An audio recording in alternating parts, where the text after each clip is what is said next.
Hello dear vintage camera enthusiasts. The Metz 45 line of flashes is well known for its notoriously broken battery baskets like those ones. We had a lot of Metz flashes in our shop and we decided to rebuild and 3D print replacement battery baskets, and now we're selling them in our shop.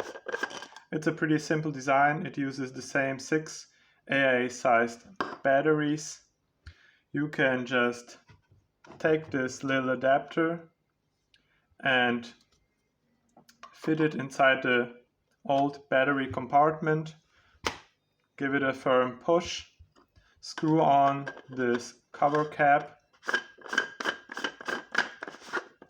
and you're ready to go. Now the flash is charging, and after some time it already works like it's brand new. Thanks for watching.